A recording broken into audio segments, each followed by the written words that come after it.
Sirocco, written by Andrew Wood and Alastair Morton.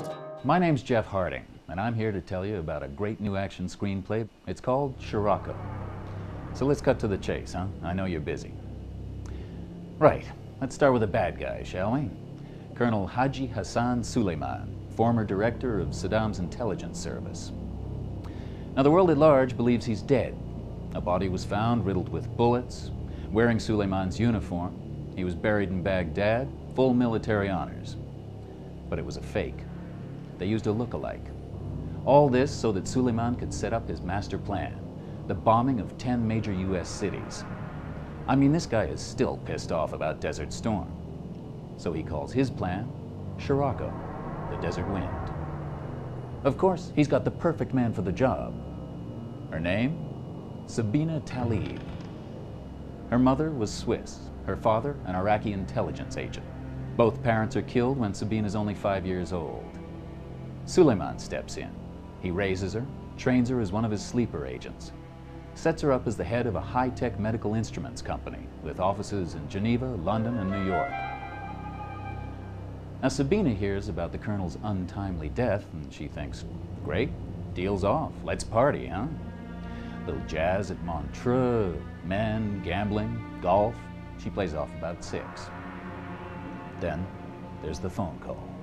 The meeting in Geneva where Suleiman lays out Sirocco to her. The safe houses in Washington, New York, and 8 other cities, each one of them stuffed with the terrorist's favorite toys. Semtex, timers, detonators, firearms, plenty of cash, a false identity, all tucked neatly into the trunk of a Lincoln town car. All Sabina has to do is plant bombs in federal or establishment buildings in each city.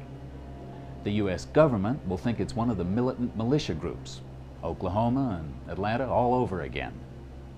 It's perfect. Well, it's perfect except for one thing.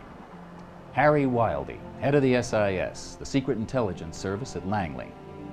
He's flicking through some decoded messages from the Middle East one day. He comes across something called Sirocco. He's curious. He calls his buddy Roy Wise, head of the CIA, and together they set things in motion.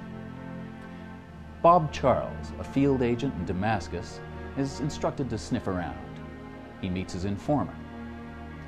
Within 24 hours, the informer is kidnapped, tortured, and killed, and Bob Charles is wiped out by a hit and run. Okay, now we're getting serious. Time to talk to our friends at GCHQ. Get the English listening in. And sure enough, an SAS team in Baghdad confirms that Sirocco is the code name for an Arab terrorist cell now active in the United States. Within hours, boom, boom, the first 2 bombs go off in Washington and Miami. 50 deaths, 1 a prominent US senator, 100 casualties. Well, now it's time to talk to the president. He gives the nod to Harry, and it's full steam ahead. Intelligence traces the colonel to a villa in Montreux.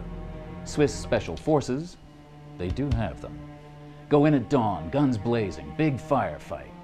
The colonel is caught in the radio room where he's trying to get a message to Sabina that her cover is blown. Rather than be captured, he swallows his gun. Messy. Sabina, meanwhile, has not been idle. She's set 3 bombs to detonate simultaneously in Boston, Beverly Hills, and Palm Springs.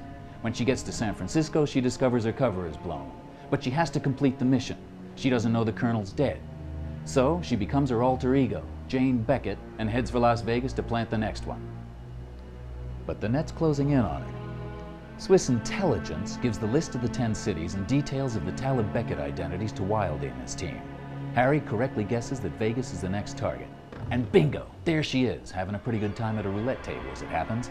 This time she narrowly escapes from the casino, shooting half a dozen people and setting fire to the hotel in order to get away. Now every law enforcement agent in town is after her. She's finally cornered in a multi-story car park.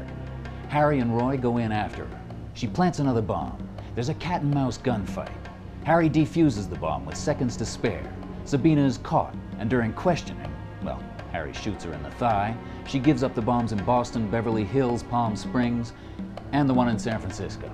Then she makes a final bid to escape. Her parting shot as she jumps into an elevator is, "So long, heroes." The elevator doors open on a human wall of police and troops, and Sabina is blown away. She called us heroes, says Wise.